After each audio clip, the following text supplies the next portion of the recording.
Welcome back to Newsmakers Extra. We are with Councillor Helen Broughton, Daryl Hall and Bill Demeter. Before we look at openness and transparency, which I know is big for It's Our City, just a comment on the arguments that have been playing out between Daryl and Helen. How do you see it? I think it is a convoluted shell game. Lincoln once said you cannot build financial security on borrowed collateral, and they're moving funds back and forth and back and forth. This is the only city council of size in all of New Zealand that doesn't even have standing committees, doesn't even have a standing financial committee. And much of this occurs after the fact. We don't know how that money was allocated, where it was going, until after the fact. All right. Now, openness and transparency. Give me an example of perhaps a significant issue that has really caused a lot of aggravation in your eyes that could have been handled so much more professionally. I think in the last 3 years, we've had enough to last for the last 50. Let me just give you 3 or 4. Sure. According to what the survey said when asking people, how do you feel about this current administration?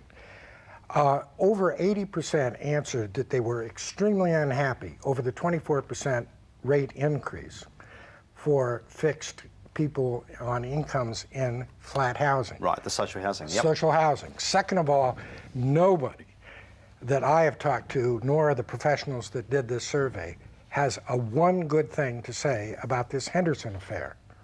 Okay? They bought it at an extremely high price. They didn't get it reevaluated. That's another. The Art Center fiasco, something that was going to get slipped through without the public knowing.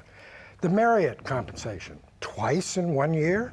He makes 2.5 times more than John Key. Come on. The flower show secrecy, and the new building costs that we can't find out about. All right. That's enough for a generation. Why has there been this perception of way too much furtivity happening at City Hall in recent years? Well, first of all, on the 3 issues which have been mentioned, or 4, on the 3 issues, the Arts Centre, the Henderson and the social housing, I believe that Council has not handled them well, and I'm one of the ones at Council who voted against both the substance and the process. Can I just point out, yes. most of your colleagues in Independent Citizens did not vote with you on that, right? On the housing one, I was joined by Bob Shearing. Right. So of the 4 colleagues of my group at Council, on the housing it was split. On the Henderson and the Arts Centre one, I was the one person who voted against.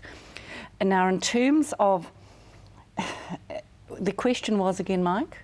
In terms of openness and transparency, why do you think there is this perception of far too much furtivity happening at City Council? I mean, does it trouble you? Does it trouble you that so much seems to happen behind closed doors, way out of the public gaze? Well, I have found the Arts Centre issue the most concerning issue since my time on Council, as to how it happened. It suddenly came on the agenda a week after we'd done the long-term council plan. I heard about it from a member out in the community who phoned me. I said, this can't be true. I went in and checked, and in fact it was true. Okay. So that is particularly concerning. But I do want to go back to committees. I believe that we should have committees at Council. I argued this last term. I argued it again at the beginning of this term. Why don't you vote it in now? We did take a vote on it at the beginning of this term of Council, and it was a 10-4 vote. So there were only 4 councillors who wanted committees. I've only got 2 minutes left. Daryl, a perception question about 2021. Sure. You're tribal, you're highly political, you'll put your party before the people when it comes to votes around the council. And you say? That's absolute rubbish. We want to put the people first, and that's why we're backing Jim, and why we're backing a range of candidates throughout the city, including 2 candidates who were previously independents who have joined us.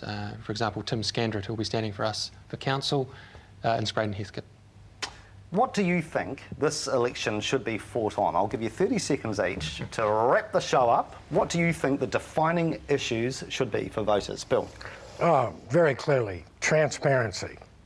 We have a right to know where our money is spent, and we should have a full accounting. To have to rip your way through the Official Information Acts to get stuff, to have to go to court, to ombudsman, is just ludicrous.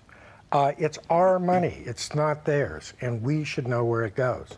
So transparency is a huge issue. Okay. And we have got to get quickly some councillors around this table that realize that it is their responsibility to set the initiative and not rubber stamp just what some senior staffer wants. All right, very quickly, Helen, give me some key issues you think it will be fought on this campaign. I think it's going to be on rates and financial management as one. Yeah. I tend to agree with Bill on this issue of transparency. I believe that we need to bring committee structures back because you could change council and you could have a fresh load of councillors, but unless you change the actual structure, things will stay as they are. Okay, Daryl, 20 seconds left. Key issues. It'll be Jim's team versus Bob's team. People know what they're getting for with Jim, people know what they're getting for with Bob, and surely Papanui, it'll be the emergence of good councillors like Pauline Cotter. It will be a most interesting ward, that one, won't it? It certainly will. All right, we'll have plenty more discussions to come. Thank you very much to our guests, Bill Demeter, Thank you. Daryl Hall and Helen Broughton. Thank you for your company. Thank you, We'll ladies. catch up soon. Good night.